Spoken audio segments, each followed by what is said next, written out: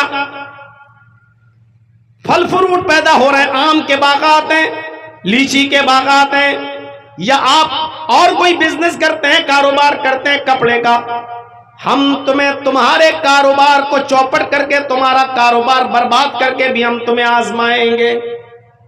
کتنی چیزیں بتائیں, خوف ڈال کر بھی آزمائیں گے، بھوکا مار کر بھی۔ سن 2014 میں میں حج کرنے کے لیے گیا تھا سعودی عرب، اپنی ماں کو اور اپنے باپ کو لے کر۔ شیخ اصغر صاحب اور مولانا ہارون صاحب بھی ہمارے ساتھ تھے۔ سعودی عرب کی سرزمین پر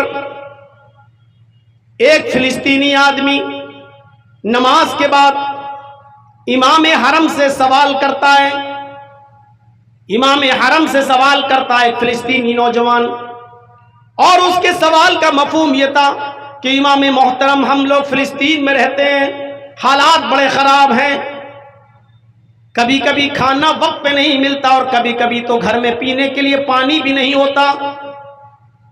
امام محترم، اگر ہمارے گھر میں کھانے کے لیے کھجور بھی نہ ہو اور پینے کے لیے پانی بھی نہ ہو، صبح میں ایک گھونٹ پانی بھی نہ پی سکیں، پانی بھی نہ ہو، تو کیا میں نیت سے سحری کی نیت، سحری روزے کی نیت کیا میں کر سکتا ہوں؟ یعنی نیت سے روزہ رکھ سکتا ہوں، سحری کرنے کی نیت ہے لیکن سحری ہے ہی نہیں، کھانا نہیں ہے میرے پاس، پانی نہیں ہے، تو کیا صرف اتنا سوچ لوں کہ میں روزے سے ہوں تو بنا کھائے پیے کیا اس نیت سے روزہ ہو جائے گا؟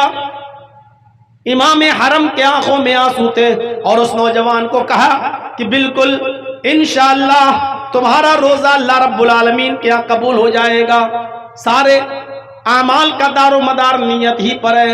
اس نوجوان نے پھر ایک اور سوال داغ دیا اسی خانہ کعبہ میں کہ امام محترم، یہی حال افطار کے موقع پر بھی ہمارا ہوتا ہے، ایک کھجور تک نہیں ہے جس سے میں افطار کر سکوں اور پانی کا ایک گھونٹ تک نہیں جس کو میں پی سکوں۔ اگر ہمارے پاس افطار کرنے کے لیے کچھ نہ ہو، نہ کھانے کے لیے کھجور ہو، نہ پینے کے لیے پانی کا ایک گھونٹ ہو، تو کیا میں نیت سے روزہ افطار کر سکتا ہوں؟ یعنی صرف یہ سوچ لوں کہ ہاں میں نے افطار کر لیا تو کیا نیت سے افطار ہو جائے گا روزہ؟ امام حرم پھوٹ پھوٹ کر رونے لگے، امام حرم پھوٹ پھوٹ کر روئے، ان کے رونے کی آواز مجمع میں سب سن رہے ہیں، سب دیکھ رہے ان کے آنسو، اور اس نوجوان کو بلاتے ہیں اور اپنے سینے سے لگاتے ہیں، اور سینے سے لگا کر امام حرم کا جواب یہ ہے کہ آئے نوجوان، تیرے اس طرح روزے کا انعام کوئی نہیں دے سکتا، تیرے اس طریقے سے روزہ رکھنے کا انعام صرف تیرے رب کے پاس ہے۔ اللہ بہتر جانتا ہے کہ تیرے اس طریقے کے روزے رکھنے کا انعام اللہ تجھے کیا دے گا، تیرے اس روزے کی قدر اللہ کی نظر میں کیا ہے یہ اللہ ہی بہتر جانتا ہے۔